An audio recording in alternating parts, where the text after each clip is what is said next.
Alright, so we're going to start our chapter 6, and that's about linear systems of equations. And so today we're going to learn how to solve a linear system by graphing. So vocabulary for today: two or more linear equations. This is what we call our system of equations. So when we have two or more equations and we're trying to solve for two or more variables, you need as many equations as you have unknowns. So if we have x and y, then we need two equations. If we were needing to find x, y, and z, then we need three equations, but that's more high school level algebra 2. So system of equations is two or more linear equations, and then the solution to a system is an ordered pair that makes all of the equations true. So those are our vocabulary: system of equations and solution to a system, or at least the start of our vocab. Alright, so in order to solve a system of equations, our first step, step 1, is to graph both equations. So if you remember graphing, I'm going to start m equals b equals, so for this first one, m is 1 and b is 2, so I'm going to start at 2, and then I'm going to go up 1 over 1, and I'm going to create a line. And you want this line to stretch quite a ways.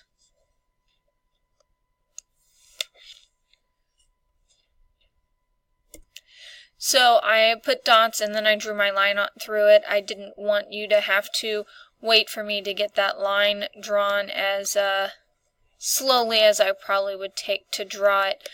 So then next thing, I'm going to change my color so that we can see both sets. Can we see this on here? Oh no. I'm going to pause again so you don't have to watch me go through. Alright, so here's the first one in red. We started at our y-intercept of 2, went up 1 over 1, and then I drew a line. And again, the longer your line, the more likely you'll make it to where they will cross. And then we graph our second one. So here we're going to start, m is 3, b is negative 2. So we're going to start at negative 2. I'm going to go up 1, 2, 3, and over 1, and then 1, 2, 3, and over 1, and 1, 2, 3, and over 1, and then I'm going to draw my line. So then I draw my line through those points. So, step 1, graph both equations. Step 2, find the intersection. So that intersection, that's going to be our solution. So right here is where my two lines intersected. And so that point is 2, 4. So we're working with the solution 2, 4. Now, step 3 is to check, make sure everything is right. So that's easy. I'm just going to plug the 2 and 4 into each equation, the original equation. So 4 equals 2 plus 2. So 4 equals 4. It worked in the first one. Awesome. And then 4 equals 3 times 2 minus 2. So then we get 4 equals 6 minus 2. 4 equals 4. And because it is true for both equations, that means that the 2, 4 is my solution. And so that's how we solve a system of equations by graphing. Graph both equations, find the intersection, check your point. This can easily be done within a calculator just to make sure that they did work. So there should be no reason why we're making mistakes. Alright, so example 2 is when we're given a word problem. So So scientists studied the weights of 2 alligators over a period of 12 months. The initial weight and growth rate of each alligator are shown below. After how many months did the alligators weigh the same amount? So the first thing we have to do here is write an equation for both of these. So I'm going to start with alligator 1. And we know that his initial weight is 4. So y equals, because we want to know his total weight, we know that he grows, or rate of growth, at 1.5 per month. So 1.5x plus 4, that's alligator 1. Alligator 2 is going to be y equals, he grows 1 pound per month, so that's going to be 1x, or just x, plus 6. And so those are our 2 equations, and then from here, once we have those equations, we're going to graph them and find where they intersect. So I'm going to graph this first one in black. So my m is 1.5. I'm going to change that into a fraction so that I know how many up and how many over. So this is 1.5, which makes this 3 halves, x plus 4. Oops, I don't need the rest of that. I just need m is 3 halves and b is 4. Silly me. So then I'm going to go where b is 4, put my dot, and I'm going to go up 1, 2, 3, and over 2. 1, 2, 3, and over 2. Then I'm also going to go down 1, 2, 3, and over 2. And then I'm going to graph that line. Alright, so now I'm going to do the second one in red. So m will equal 1, and b equals 6. So I'm going to go to the 6. I'm going to go up 1 over 1, and I'm just going to keep going. And because my line is not straight, that's why it's going to look like we cross up here. But if you notice, I put my dot on top of another dot, so really my point of intersection is right there at 4, 10. So that's why I would tend to go as many points as possible, or use a ruler so that your lines are exact, so that you don't get that slight mistake up there. So we have 4, 10. It wants to know after how many months did the alligators weigh the same amount. Well, my months is going to be x, and so it'd be after 4 months. And then that's my answer to that one. Alright, so now here we have another word problem, and I wanted to do this one because it doesn't really give us a table of information. We actually have to write the equations.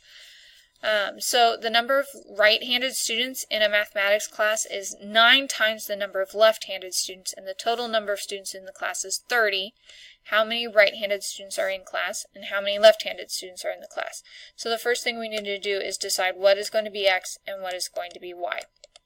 So I am going to make y be right-handed,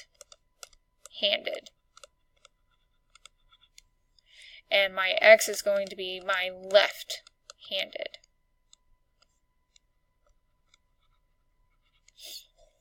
And if you go a different route, then, or if you flip-flopped them, it just means your equations would be slightly different. But I know that since I have a class of 30, that equation is going to be x. My left-handed students plus my right-handed students are going to equal 30 students.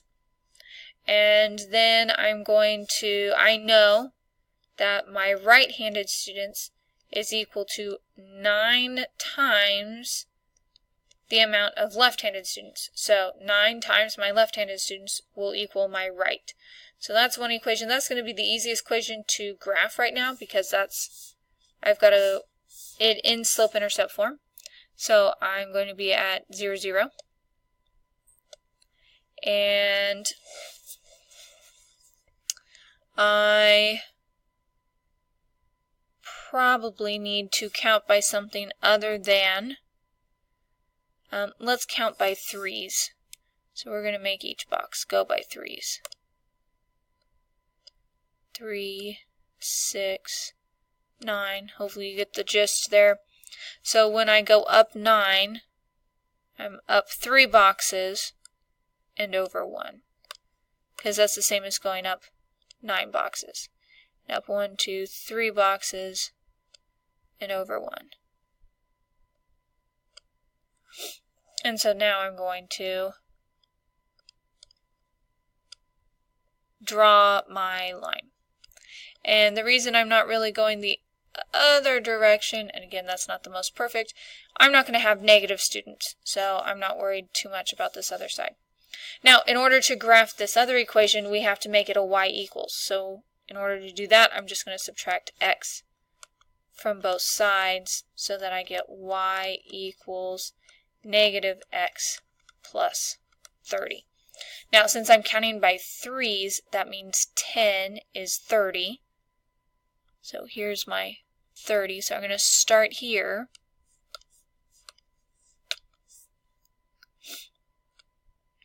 And I'm going to go down 1, over 1.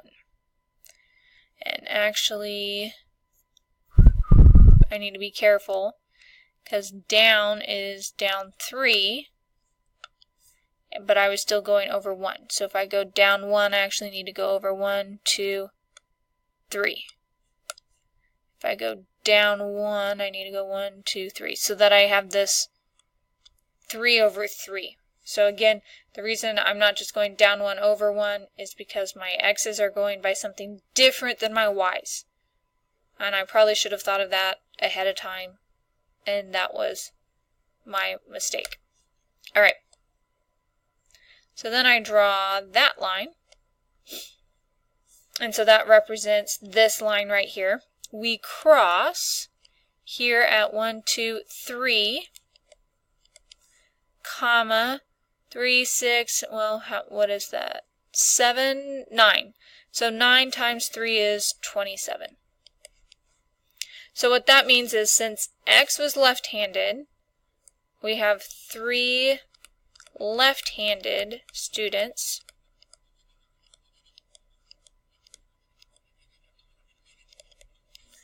And y was right-handed, so 27 right-handed students.